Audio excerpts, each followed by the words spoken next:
Y bueno, pues toca el turno a una gran amiga, una gran profesora, una gran investigadora, que es la doctora María Antonia Casanova. Entonces vamos a prepararnos. Ella va a compartir un tema que se llama La educación inclusiva, un modelo de futuro. Y debo decirles que su libro está siendo presentado aquí afuera de este recinto para aquel que lo desee adquirir. Así que vamos a darle un fuerte aplauso para recibir a la doctora María Antonia Casanova. Algunos datos del currículum vitae de la doctora María Antonia Casanova. Ella es inspectora central del Ministerio de Educación en España desde 1987.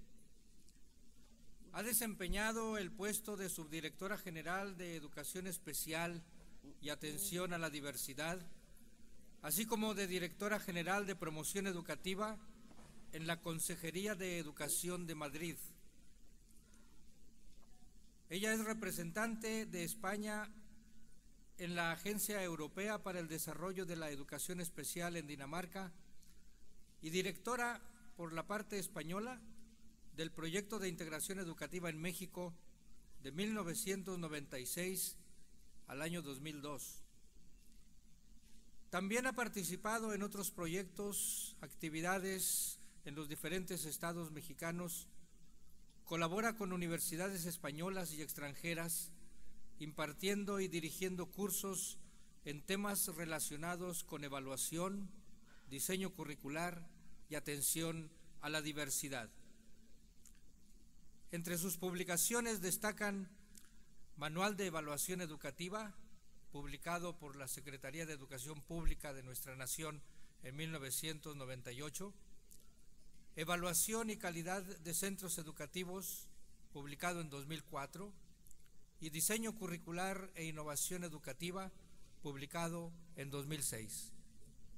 Demos nuevamente un caluroso aplauso a la doctora María Antonia Casanova.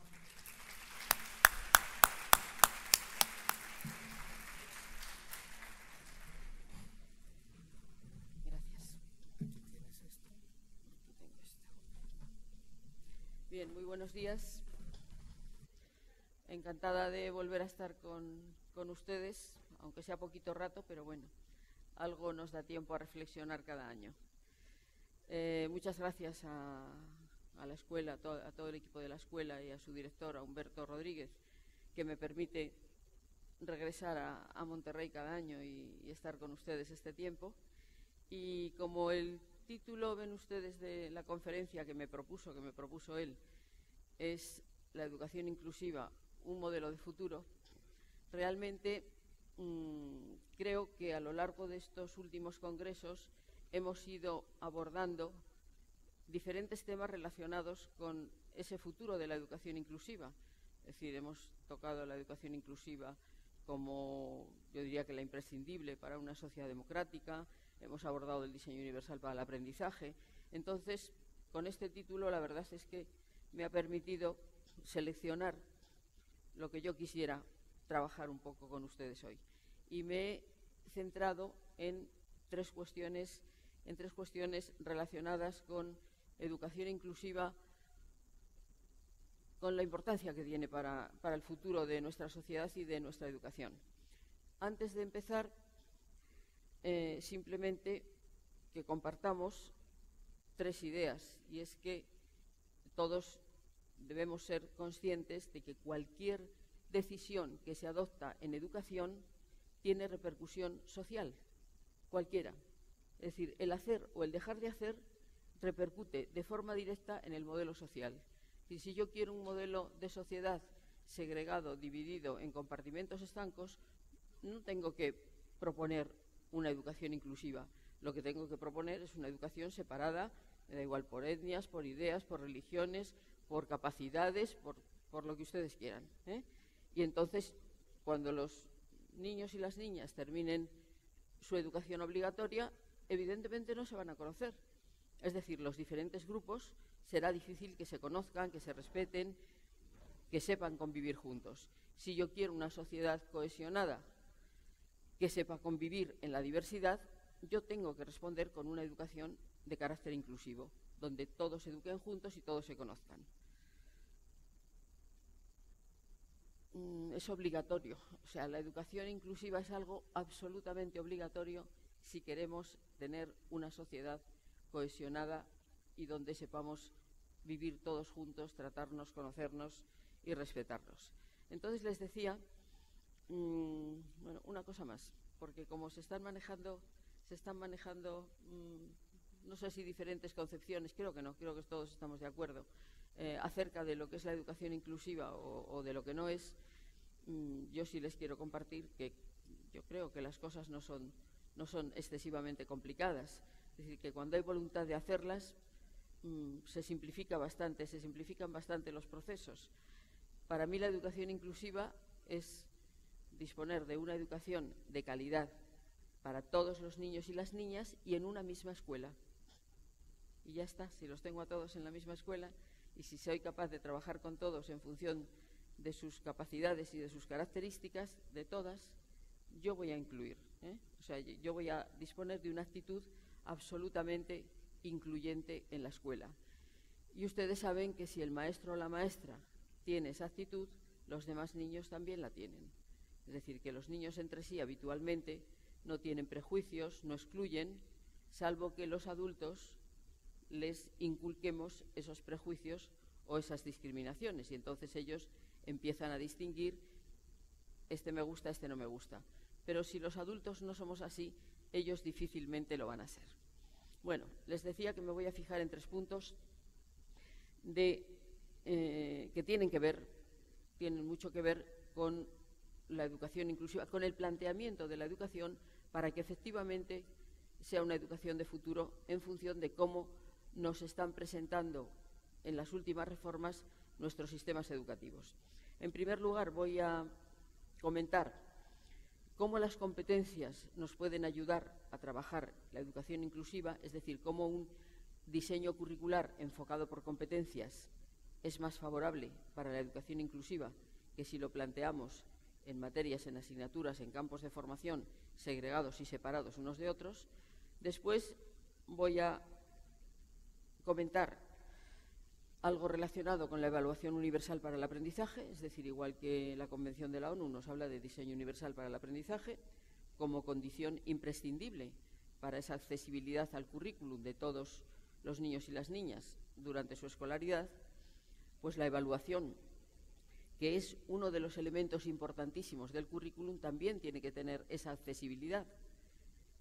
Si no, difícilmente los niños van a poder aprender y seguir aprendiendo. Y por último, vamos a comentar cómo evaluar o por qué evaluar o si evaluamos o no evaluamos la educación inclusiva integral de la educación básica. Igual que la última ley de educación que apareció en España en 2006, incorpora las competencias al sistema educativo, incorpora las competencias, en nuestro caso denominadas básicas, en el suyo competencias para la vida.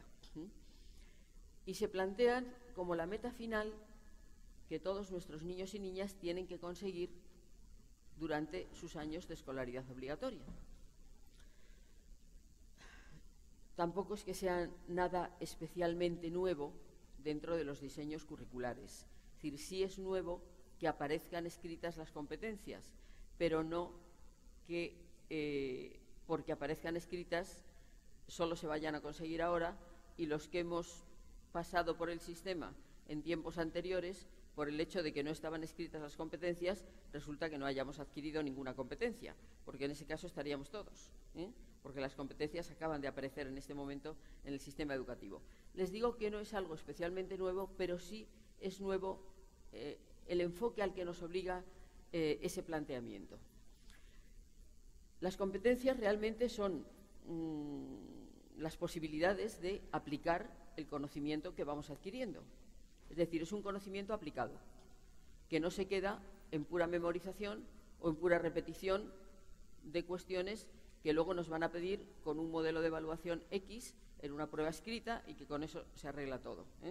Es decir, lo que se pretende con las competencias es que seamos capaces de aplicar de funcionalizar todo lo que aprendemos. De manera que a nuestros alumnos les va a interesar más lo que aprenden en la escuela porque ven que resulta útil para la vida cuando salen de la escuela, es decir, no es un modelo que se queda dentro del aula, sino que sirve para todo, evidentemente, y por lo tanto eso sí que va a resultar mucho más interesante para conseguir que los alumnos no se vayan de la escuela, estén interesados en lo que aprenden. Es decir, yo creo que sí es interesante en ese sentido. También es interesante porque el tener el sistema, el diseño curricular como lo tenemos, dividido, ustedes en campos de formación, nosotros en áreas, en materias, en asignaturas, realmente no ayuda mucho a relacionar unos conocimientos con otros. Es decir, más bien vamos estudiando y aprendiendo por separado, por decirles un ejemplo, la geografía, la historia, las matemáticas, el español, y eso no ayuda a que cuando un niño está aprendiendo pueda relacionar pues la geografía con la historia, que está absolutamente unida, todas las cuestiones de lengua con la literatura, toda la parte de comunicación lingüística con el resto de las materias o de los campos de formación. Es decir, lo tenemos todo como separado en compartimentos estancos y cada cosa se aprende por su parte. Pero eso no es así en la realidad. Es decir, la realidad es una realidad global que le llega al niño y que puede entender. Lo que ocurre es que cuando llega al sistema educativo se la partimos en cachitos y le hacemos más difícil la comprensión de esa realidad. Si yo propongo un enfoque por competencias del currículum, yo voy a intentar relacionar todos esos conocimientos, porque el conocimiento o los diferentes campos de formación o los propósitos o los aprendizajes esperados en los diferentes campos de formación, todos tienen que contribuir a que el niño alcance esas competencias para la vida, todos. Con lo cual las competencias se convierten en el referente fundamental para nuestro planeamiento del aula, para todo nuestro planeamiento escolar. Es decir, todos los campos de formación tienen que contribuir a que se alcancen las competencias. Si yo me propongo eso, creo que se va a dar algo que debería darse, algo que es difícil conseguir, que es que los maestros trabajen colaborativamente, tanto en primaria como en secundaria, porque como todos tenemos que trabajar todo para alcanzar las competencias, esas 5 competencias para la vida que tienen ustedes, realmente tenemos que trabajar juntos. Si no, cada uno lo enfocará como quiera, de la manera que quiera, es decir, sería un problema, sería un problema. Es decir, si, por ejemplo, vamos a hablar de una competencia que es muy importante, es fundamental en un sistema obligatorio y que además se está repitiendo ahora mismo desde la nueva Secretaría de Educación. Se está insistiendo en la importancia de esa competencia, que es la de aprender a aprender. Aprender a aprender, es decir, no hay ningún campo de formación que se llame así para poderlo trabajar, ¿no? Es decir, aprender a aprender es más una metodología, una forma de trabajo dentro del aula que tiene que favorecer que los niños sepan aprender en cualquier situación. ¿Y eso qué pasa? Pues que hay que trabajarlo en español, que hay que trabajarlo en matemáticas, que hay que trabajarlo en toda la parte de ciencias sociales, que hay que trabajarlo en las ciencias de la naturaleza, hay que trabajarlo en todas partes, porque si no el niño no aprenderá a aprender. Es decir, no puede ser que en un campo de formación trabajemos de forma activa, de forma que el niño pueda investigar, pueda averiguar nuevos conocimientos, pueda incorporarlos, pueda hacer trabajos, pueda organizar un coloquio, y que cuando llegan las matemáticas o llegan las ciencias de la naturaleza cambiemos y digamos aquí solo se lee el libro, se hacen los ejercicios y examen. Es absurdo, ¿no? Es decir, las competencias exigen formas de trabajo desde todos los campos de formación para que se contribuya a alcanzar esas metas últimas que van a ser muy útiles para la vida de la persona. Es decir, se llaman competencias para la vida porque son imprescindibles. Es Es decir, no son competencias tanto académicas como vitales. Es decir, son competencias que si ustedes repasaran cuál podrían quitar sin que importara para la vida de una persona, pues yo la verdad es que creo que no se puede quitar ninguna. Creo que no se puede quitar ninguna. Ustedes tienen 5, nosotros tenemos 8, pero son todas imprescindibles. Son todas imprescindibles. ¿Por qué favorece la educación inclusiva este planteamiento por competencias? Pues porque no es tan, yo diría que no es tan dividido, tan separado por conocimientos, es decir, no tiene tanta importancia la memorización de un conocimiento y sí tiene importancia el desarrollo personal, el desarrollo integral de la persona. Es decir, yo creo que si yo planteo un currículum por competencias, yo estoy favoreciendo que todos los alumnos, absolutamente todos los alumnos y todas las alumnas alcancen estas competencias. En mayor o menor grado, pues cada uno en función de sus posibilidades, pero todos las tienen que alcanzar. Estas competencias son para toda la población, porque son absolutamente imprescindibles para vivir en la sociedad que tenemos. Entonces no podemos decir es que este niño no ha aprendido no sé qué, o no ha alcanzado esta competencia, no. Es que si es una competencia comunicativa, si es que tiene que seguir aprendiendo a lo largo de la vida, si es que tiene que aprender a convivir, pues es que eso es para todos. Y me da igual la característica que tenga. Es decir, puede oír mejor o peor, puede ver mejor o peor, o puede tener algo de discapacidad intelectual, o puede tener un ritmo de aprendizaje X, o puede tener una capacidad sobresaliente. Todos tienen que alcanzar estas competencias, con lo cual son mucho más inclusivas que si yo hablo solo de matemática o solo de conocimiento matemático, especialmente cuando el planteamiento de esos aprendizajes matemáticos, cuando el planteamiento es muy rutinario, muy académico, muy memorístico. Es mucho mejor trabajar por competencias para que todos vayan desarrollando sus capacidades y vayan alcanzándolas a lo largo de esos años de formación. Sobre todo, les digo, la educación obligatoria, porque ahí tenemos la seguridad de que está toda la población. Cuando ya pasamos a otras etapas posobligatorias, unos están y otros no están. Con lo cual, la responsabilidad que tenemos nosotros en lo que se refiere a educación inclusiva es que en esos años de educación obligatoria todos los alumnos alcancen esas competencias. Es fundamental. Lo que tienen ustedes ahí en la imagen es lo que venimos comentando, que los campos de formación son parciales y, en cambio, las competencias se refieren al desarrollo de todas las capacidades personales de ese alumno y de esa alumna, y que como todos tenemos que trabajar desde todos los campos de formación.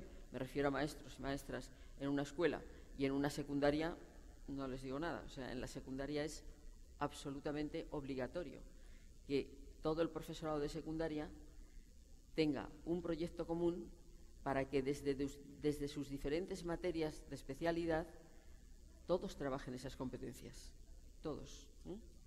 Resulta fundamental. ¿Más difícil? Sí, es un reto. Es un reto. Lo del trabajo colaborativo siempre es un reto. No sé por qué siempre es lo más difícil de conseguir, cuando resulta que después de que lo hemos conseguido, después de que hemos logrado ese trabajo colaborativo, es lo que más nos gratifica, es lo que más nos gusta, lo que nos resulta más satisfactorio en nuestra profesión. El conseguir trabajar con un compañero, con un grupo de compañeros, tener un proyecto común de educación y ver cómo nuestros alumnos y nuestras alumnas avanzan gracias a ese trabajo colaborativo nuestro. Es fundamental. Es fundamental en preescolar, es fundamental en primaria y es fundamental en secundaria. Todos son niveles obligatorios y, por lo tanto, nuestra responsabilidad es enorme en esos niveles de educación. La evaluación universal para el aprendizaje. Vamos a tocar otro punto importante. Ustedes saben que la evaluación resulta problemático o resulta comprometido o nos resulta muchas veces muy poco agradable hablar de evaluación. Quizá porque no nos gusta cómo se hace la evaluación. A lo mejor es que no nos gusta. Pero si no nos gusta, lo que tenemos que hacer es cambiar la forma de aplicar la evaluación, no quedarnos diciendo que no nos gusta y seguir haciendo toda la vida lo mismo. Y así como creo que somos capaces de cambiar más fácilmente en otros planteamientos curriculares, como es el cambiar propósitos, el intentar cambiar metodologías, el incorporar esas competencias al diseño curricular, cuando llegamos a la evaluación, ¿qué trabajo nos cuesta? ¿Qué trabajo nos cuesta el modificar nuestros hábitos de evaluación? Y yo me atrevo a asegurarles una cosa, que es que en lo que no cambiemos el modelo de evaluación, al final, dentro del salón y dentro de la escuela no cambia nada. No cambia nada porque lo único que le importa a nuestros niños y a nuestras niñas y a sus familias y a nosotros mismos es que los niños aprueben y salgan adelante. Pero salgan adelante, yo casi les aseguraría que sin garantías de haber adquirido un aprendizaje válido para la vida. Es decir, sin garantías de que esas competencias las han adquirido. Y lo que han adquirido es la capacidad de resolver un examen y de saber contestar a una serie de preguntas que se plantean en una prueba escrita y puntual. Y lo que sí hay que reconocer es que mediante una prueba escrita se pueden evaluar algunas cuestiones de la educación, desde luego no todas ni las más importantes. Eso es así. Es decir, toda la cuestión relacionada con actitudes, ahora con competencias tan amplias como han visto ustedes que son, porque son unas competencias amplísimas. Yo de eso no puedo examinar a nadie. ¿Cómo le voy a examinar de aprendizaje permanente o cómo le voy a examinar de convivencia? Miren, o evaluamos de otra manera o nos quedamos sin evaluarlo. Y ahora les profetizo algo más, y es que si no lo evaluamos, todo eso va a desaparecer del sistema porque no le va a importar a nadie. Es decir, aquí lo que importa en el sistema es lo que se evalúa. Y todos ustedes se ponen a disposición del examen que viene, del examen que va a llegar, porque es lo que importa. Lo que importa es lo que va a ser evaluado en el sistema. Y si no, pues no le importa a nadie. Con lo cual es importantísimo seleccionar bien qué es lo que vamos a evaluar y cómo lo vamos a evaluar.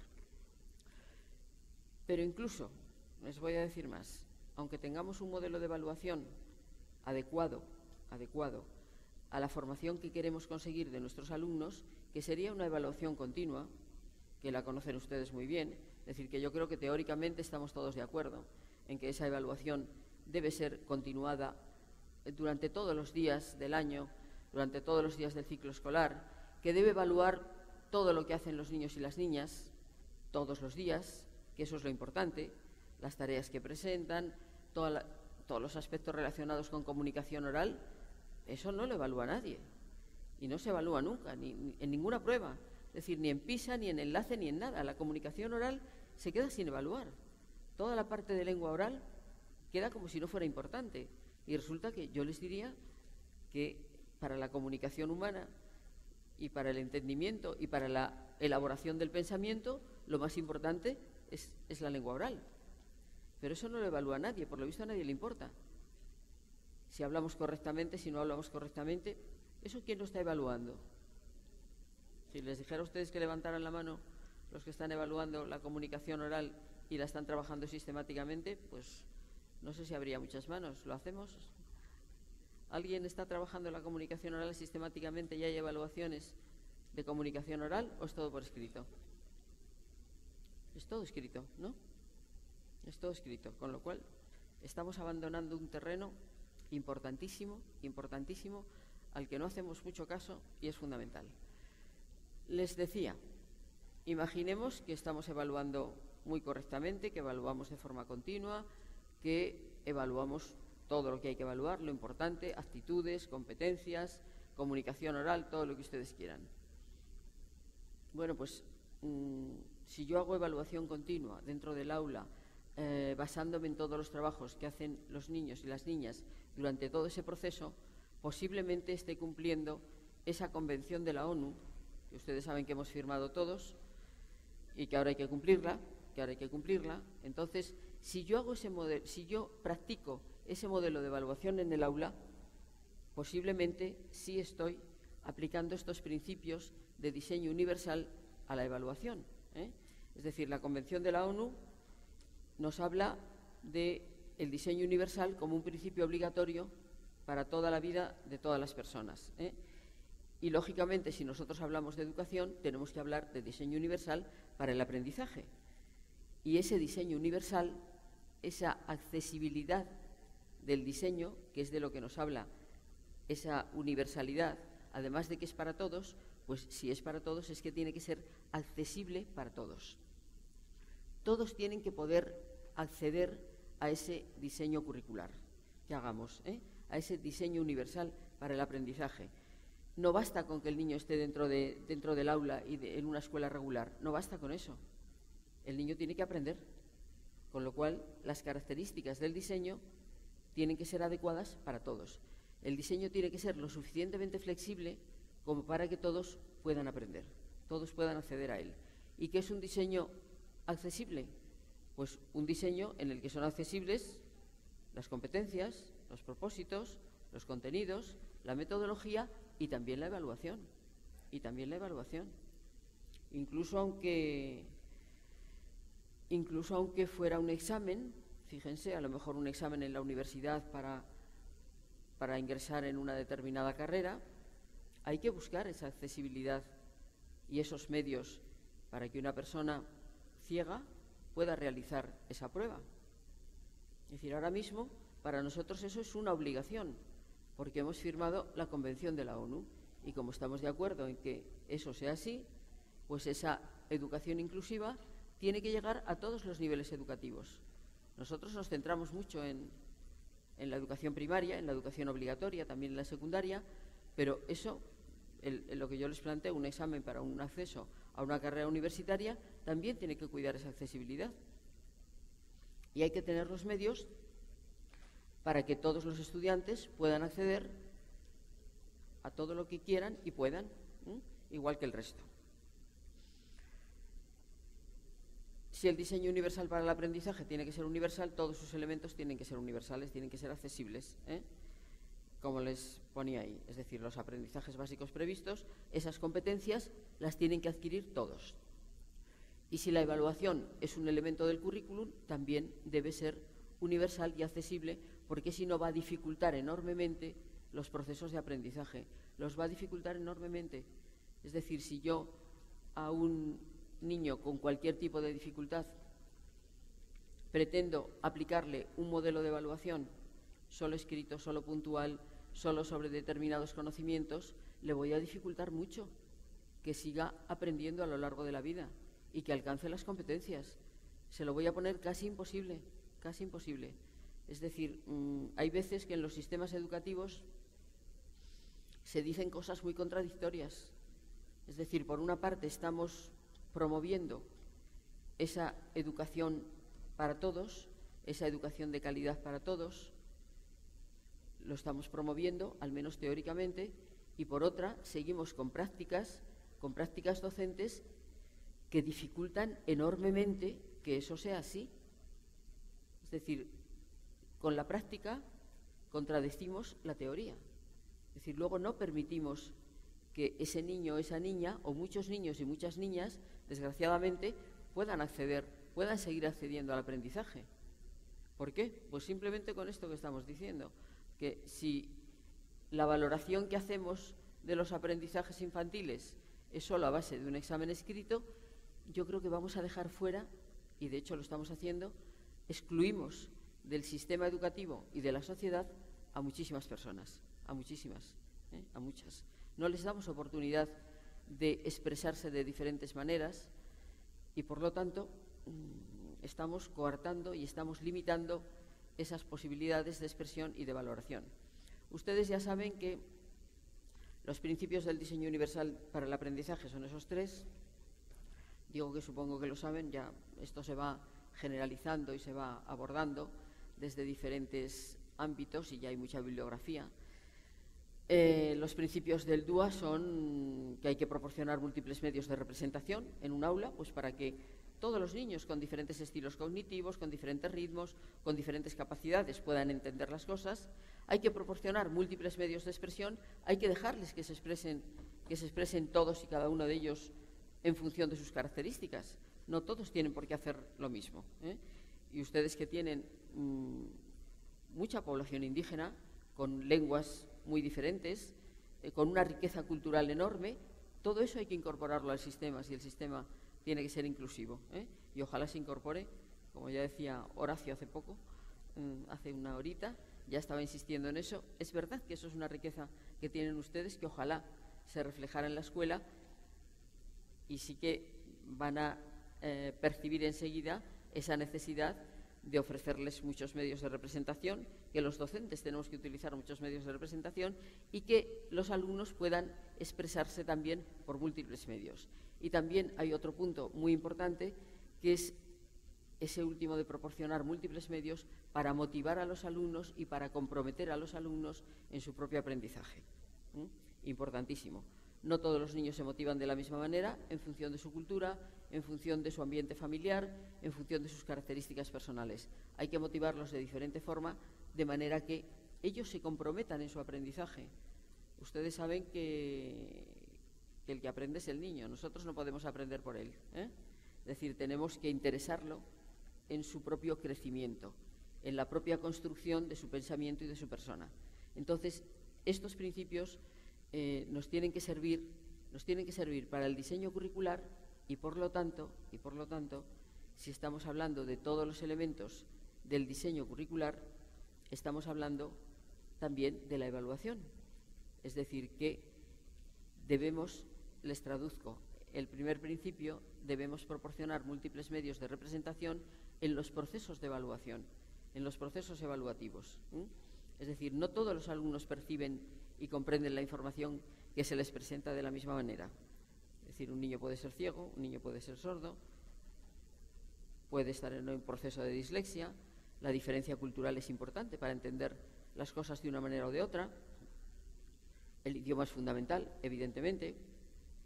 El niño que tiene una actitud sobresaliente también puede entender de distinta manera las cosas, ¿eh? Con lo cual, no hay un solo medio que sea el mejor para todos los alumnos, sino que nosotros tenemos que ofrecer opciones variadas de representación, tanto en la evaluación continua como en las evaluaciones puntuales. Es decir, en la evaluación continua lo tenemos que hacer porque es parte del propio proceso de aprendizaje. Es decir, yo en la evaluación continua lo que valoro es todo lo que hace el niño o la niña, todo, absolutamente todo. Entonces yo tengo que proporcionarle esos múltiples medios de representación de lo que tiene que aprender para que él pueda expresarse a su vez, valorarlo, entenderlo, comprenderlo y manifestarlo, que sería el siguiente punto, manifestarlo de distinta forma en función de sus características. No todos tienen por qué expresarlo de la misma manera. Hay ejemplos muy sencillos, es decir, con un alumno ciego, ustedes saben que él tiene que expresarse posiblemente de distinta forma y que hay que hacerle accesible lo que yo les decía hace un momento. Un examen en una universidad, pues en la universidad donde yo estoy ya hemos tenido varios alumnos ciegos. Pues llega un momento de un examen puntual y yo no le puedo dar una hoja escrita como al resto y arréglate como puedas, ¿no? Habrá que hacer algo, habrá que cambiar algo. Pues simplemente es leerle las preguntas, allí tienen su laptop, las contestan, cargan las respuestas en una memoria que me las dan o la cargo yo en la mía, me lo llevo a mi casa y listo. No me da su papel escrito, sino que me da una memoria donde ya ha escrito y ha aparecido el texto que yo entiendo, y que ella también me entiende a mí si yo se lo digo. No si se lo doy escrito, no en braille, sino como al resto. Quiero decirles que son cuestiones que muchas veces son muy fáciles de resolver. Son muy fáciles. Es cuestión de voluntad. Es cuestión de quererlo hacer. Y no nos lo tendría que decir nadie. Lo podemos hacer, y yo sé que muchos de ustedes lo hacen, sin necesidad de que cambien las normas ni de nada absolutamente. Lo podemos hacer tranquilamente todos en nuestros salones, en nuestras aulas, para facilitar el aprendizaje a los alumnos que están en ellas. Y en muchísimas ocasiones, yo les digo, no hace falta ni cambio de normativa ni nada de eso. Simplemente se hace. Serían también, basándonos en en la Convención de la ONU esos ajustes razonables que se nos están pidiendo para hacer accesible la educación a todos. El último punto, que es la motivación y el compromiso, también hay que promoverlo en la evaluación. También hay que promoverlo. No tenemos un único medio para motivar a todos los estudiantes y hay que proporcionar razones a cada uno para que se interese en su propio y para que se comprometa en su propio crecimiento. Yo les decía, la evaluación es un punto clave a la hora de aprender, a la hora de aprender. Si yo tengo un modelo de evaluación en el que únicamente sé que me va a evaluar un profesor de una forma pues muy rutinaria o muy puntual o donde solo me va a pedir 4 cosas relacionadas con un conocimiento que sea, eso estimula muy poco. Eso la verdad es que resulta muy poco motivador, resulta poco motivador. Si yo introduzco procesos de coevaluación y de autoevaluación a lo largo del aprendizaje diario en el aula, eso claro que motiva mucho más a los niños. Es decir, si le vamos a preguntar, si él sabe que le vamos a preguntar si le ha gustado lo que ha hecho, si ha tenido recursos suficientes para hacerlo, si ha aprendido, si le ha interesado, si le gustaría realizar una actividad similar en unos días, él se va a motivar porque sabe que tiene que dar su opinión y además que esa opinión la vamos a tomar en cuenta. Es decir, que lo que él dice acerca de su aprendizaje lo vamos a considerar y lo vamos a considerar a la hora de evaluar esos aprendizajes. Y cuando yo introduzco procesos de coevaluación entre los alumnos, también se interesan más y se comprometen más en la tarea que estén realizando. Es decir, si en vez de evaluar yo sola a los alumnos, ellos están trabajando en grupos y luego evalúan, valoran el trabajo unos de los otros y los otros de los unos, claro que se comprometen mucho más en la tarea, porque saben que luego van a tener que decir y que expresar una opinión, decir, esto me ha gustado y le vamos a preguntar por qué, por esto y por esto. Es decir, ellos van creando criterios de valoración a la hora de evaluar el trabajo de los otros y a la hora de evaluar su propio trabajo, porque también los demás les van a ayudar a ellos a decir, oye, a nosotros de vuestro trabajo me ha gustado esto, pero no habéis tomado en cuenta estas otras cuestiones. Con lo cual, esos procesos de coevaluación y de autoevaluación incorporados al aprendizaje continuado en el aula, claro que ayudan a que esa evaluación sea accesible y sea universal para todos. ¿Cómo consigo una evaluación inclusiva en las aulas? Pues consigo una evaluación inclusiva si cuando yo trabajo una unidad curricular, una unidad didáctica, un tema cualquiera, yo tengo unas competencias que son universales, es decir, tengo unas competencias como meta que deben alcanzar todos, cuando los propósitos son accesibles para todos, vamos a variar o vamos a graduar el nivel en que lo alcance cada uno, pero los propósitos tienen que alcanzarlos todos en el grado en que puedan. Yo les diría, ojalá fuéramos capaces los docentes de ser tan buenos docentes que consiguiéramos que todos nuestros alumnos y todas nuestras alumnas desarrollaran el máximo de sus capacidades y alcanzaran las competencias máximas para luego su desarrollo, para luego su aplicación en la vida. Entonces, las competencias tienen que ser universales y, por lo tanto, accesibles. Los propósitos lo deben ser. Los contenidos tienen que ser adecuados y tienen que ser variados. No piensen que los contenidos son algo tan importante. Los contenidos son un pretexto para alcanzar los propósitos y son un pretexto para alcanzar las competencias. No son lo fundamental. Es decir, si los contenidos, me refiero sobre todo a la parte conceptual, si los conocimientos fueran tan importantes, tendrían que ser los mismos en todos los países. Y no son los mismos conocimientos los que se trabajan en todos los países. Ustedes trabajan unos, en España trabajamos otros, en Francia trabajan otros, en Estados Unidos trabajan otro tipo de conocimientos, y parece que todos los conocimientos llegan a que la persona bien educada domine esas competencias para la vida, ¿no? Entonces no piensen que los conocimientos son tan importantes y tan fundamentales. hay cuestiones mucho más destacables en el proceso educativo. Las metodologías múltiples son absolutamente imprescindibles para un aula inclusiva y para una escuela inclusiva. Es decir, tenemos que enseñar de diferentes maneras, utilizar distintos métodos, utilizar actividades variadas, utilizar recursos didácticos diversificados. ¿Por qué? Pues porque como cada niño y cada niña es diferente y tiene características distintas, si utilizamos toda esta variedad de recursos, de métodos y de actividades, van a aprender todos. Y si solo utilizamos uno, que es que se lean una lección de un libro y que realicen la actividad del libro, pues vamos a dejar a muchos fuera, a muchos, no solo a los niños con discapacidad, también podemos dejar fuera a niños con actitudes sobresalientes y podemos dejar fuera a niños de culturas diferentes y podemos dejar fuera a niños de contextos más desfavorecidos, pues a los que el libro o lo que solo dice el libro pues es muy poco, es muy pobre para ellos. Hay que enriquecérselos y hay que apoyarlos con esa variedad. Y a la hora de evaluar, ¿cómo consigo yo esa evaluación universal, esa evaluación accesible? Pues valorando todo lo que hace el niño todos los días, no solo un día a una hora. Eso es absolutamente injusto. Eso es injusto para todos, no solo para los niños, pero bueno, ya cuando somos adultos ya sabemos que esta sociedad es muy competitiva y que ahí tenemos que buscarnos la vida como podamos. Pero para un niño que se está formando, que es pequeño, que ahí es donde está configurando su personalidad, es decir, hay que valorar todo lo que hace todos los días. Eso evidentemente favorece que la evaluación sea accesible, porque todos los trabajos que haga, que los represente de acuerdo con sus características, con sus medios, con sus posibilidades, nosotros se los vamos a valorar.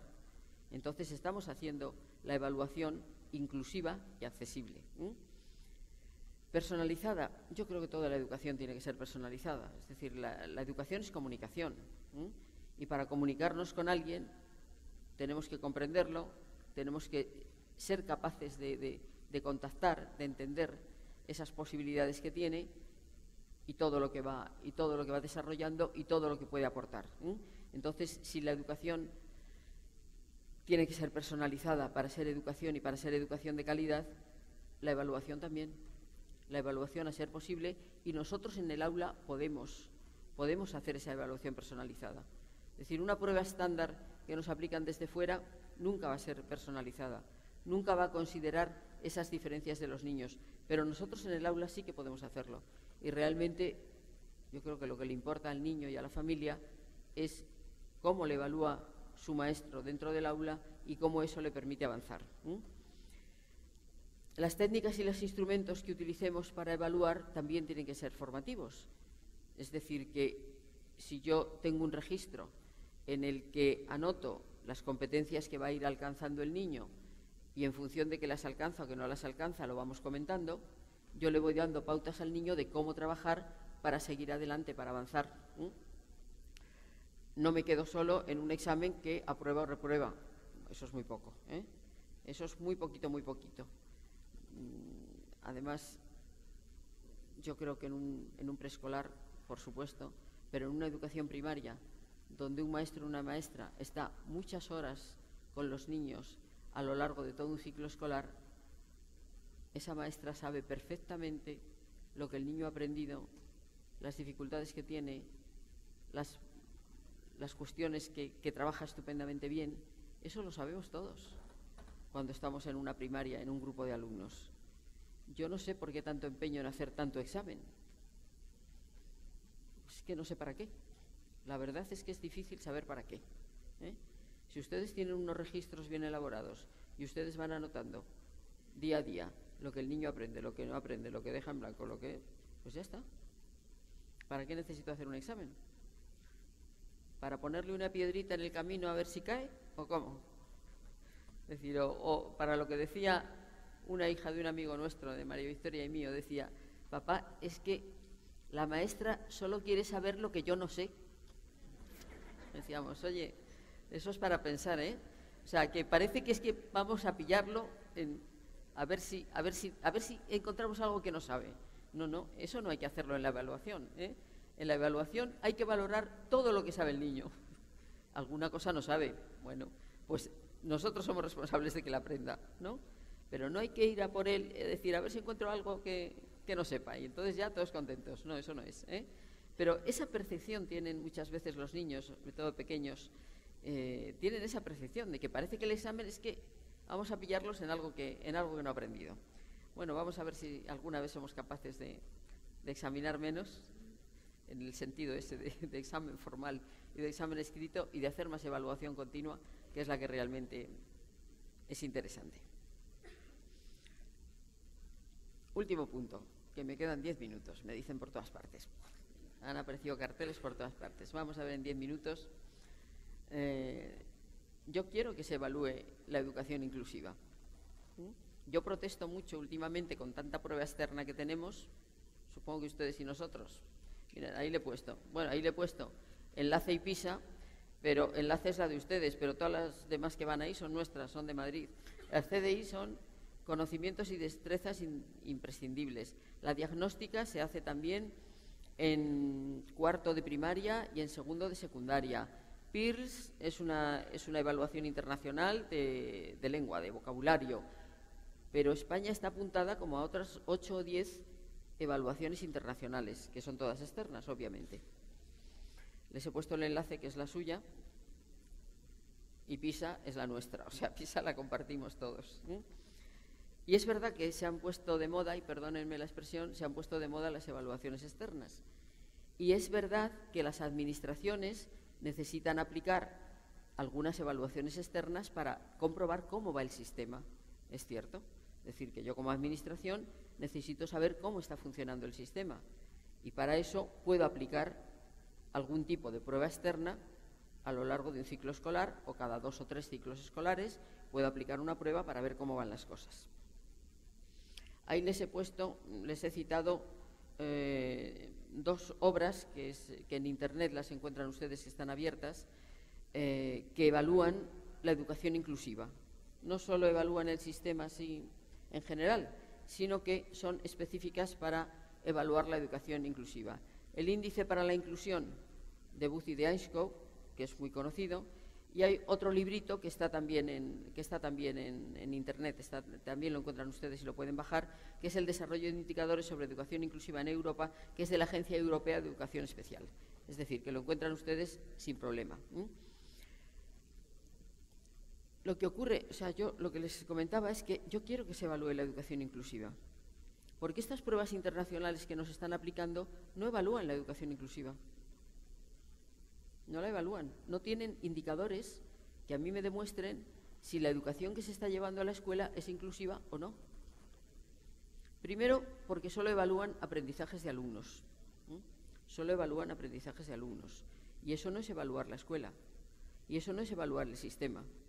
Para evaluar un sistema educativo, yo tengo que evaluar la escuela en su conjunto, completa, cómo funciona. Tengo que evaluar el sistema educativo en cuanto a administración, es decir, qué normas hay, qué normas están funcionando, qué normas no están funcionando, y tengo que evaluar aprendizajes, pero no solo aprendizajes. Puede ser lo más fácil, claro, pero que sea lo más fácil no quiere decir que sea lo único que haya que evaluar. Es decir, para evaluar un sistema educativo, sobre todo hay que evaluar las instituciones educativas en su conjunto, y en las instituciones educativas intervienen otros elementos que no son el aprendizaje de los alumnos, que son otras cuestiones. De hecho, ustedes saben que 2 instituciones educativas, a lo mejor en un mismo barrio, con el mismo tipo de alumnos, en unos están alcanzando unos resultados excelentes y en otros malísimos. Debe ser que los niños no son los únicos responsables de que la evaluación vaya bien o mal. Debe ser que los docentes algo debemos tener de responsabilidad en que el niño aprenda o no aprenda, ¿no? La organización de la escuela algo debe influir en el aprendizaje de los niños. Las metodologías y la planeación curricular que haya algo debe influir. Los recursos que se utilicen algo debe influir. El estilo de dirección de la escuela algo debe influir en que esa escuela funcione o no funcione. Y desde luego tiene que haber indicadores en esa evaluación institucional, tiene que haber indicadores que me digan si se está practicando realmente la educación inclusiva o no. Porque hasta ahora, en esas evaluaciones internacionales, no se está evaluando la educación inclusiva. Yo soy partidaria, para la evaluación institucional, de que sean las propias escuelas las que evalúen su funcionamiento. Es decir, evaluación interna o autoevaluación, como ustedes lo quieran llamar, de la propia escuela. Y esa cultura de evaluación no la tenemos generalizada. Y luego protestamos mucho de que nos vienen a evaluar externamente. Pero nosotros no tenemos ningún dato que ofrecer a cambio cuando nos dicen es que no funcionas. Si yo hiciera evaluación de mi escuela, yo podría decir, estoy de acuerdo en esto, es verdad que no funciono y además sé por qué, y ya estoy poniendo remedios y tomando medidas para superar esta situación, y no que me dicen, en esto funcionas, en esto no funcionas, y me tengo que callar porque no sé nada de cómo funciona mi escuela. Porque yo no estoy valorando lo que hacemos todos los profesionales que estamos allí. Entonces, yo soy partidaria de que la propia escuela evalúe su funcionamiento. Mediante ese proceso, pues ese proceso me puede valer. Me puede valer. Yo marco unos indicadores de funcionamiento y digo, bueno, pues yo lo que quiero es funcionar así. Y en esos indicadores reflejo algunas pautas que me señalen si se está aplicando la inclusión o no. Es decir, no indicadores generales, sino indicadores también de inclusión educativa, si lo estoy haciendo o no. Después comparo la realidad de mi escuela con esos indicadores y veo qué distancia hay entre lo que quiero y lo que tengo. Y en función de la distancia entre lo que quiero y lo que tengo, yo puedo hacer un proyecto de calidad escolar inclusivo. No es difícil, no es difícil.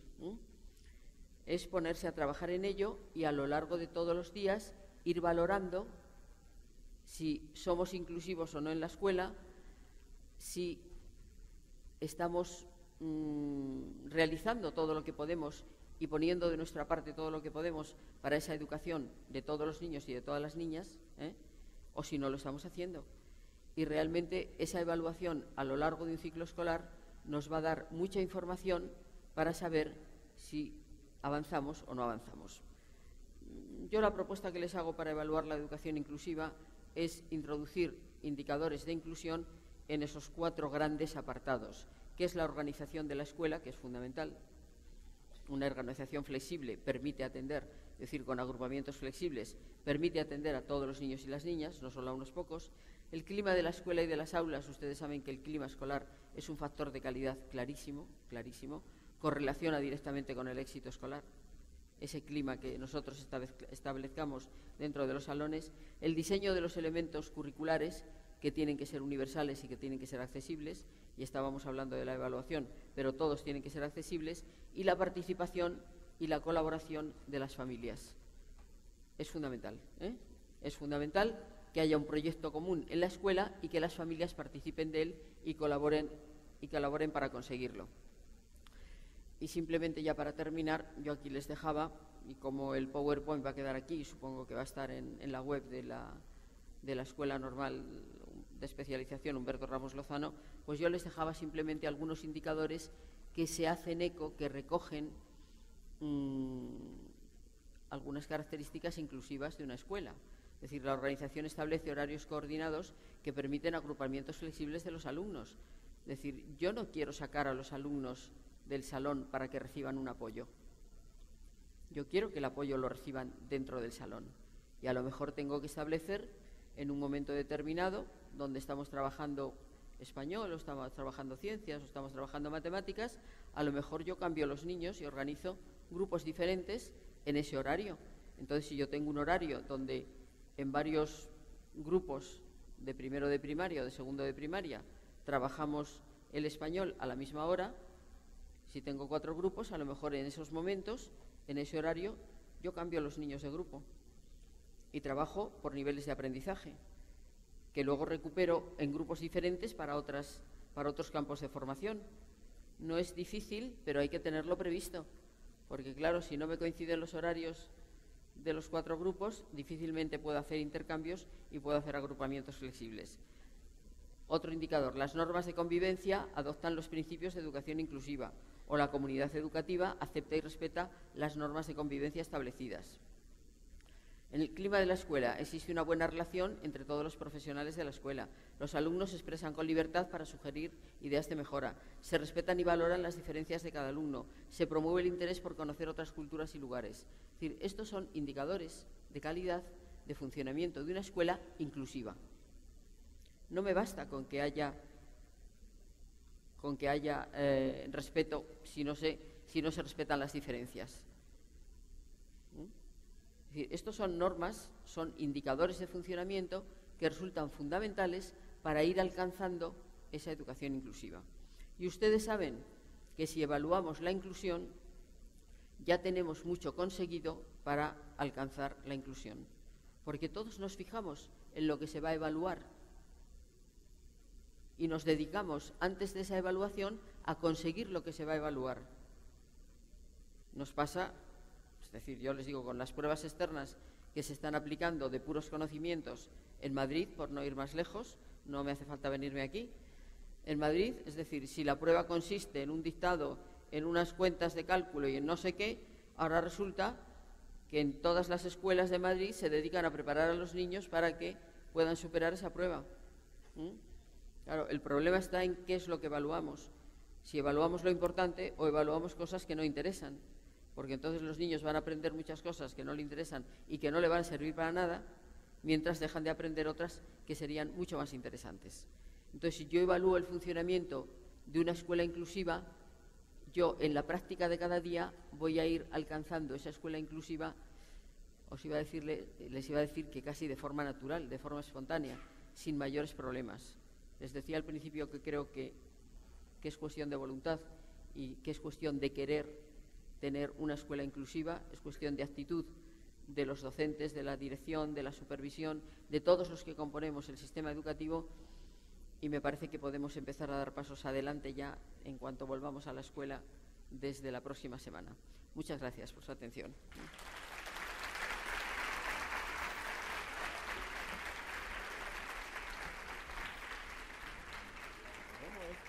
Este reto que nos ha dejado María Antonia, cómo evaluar la educación inclusiva, me parece fundamental, trascendente, relevante, y María Antonia, nos has dado un elemento más para seguir construyendo y seguir avanzando. Yo espero que todos los estudiantes de maestría estén tomando nota, porque la doctora ha presentado cosas interesantes, importantes. Y bueno, pues a nombre de esta comunidad educativa deseamos entregar un reconocimiento a la doctora María Antonia Casanova por su cariño, su entusiasmo, su participación en este Congreso Internacional. Muchas gracias, María Antonia.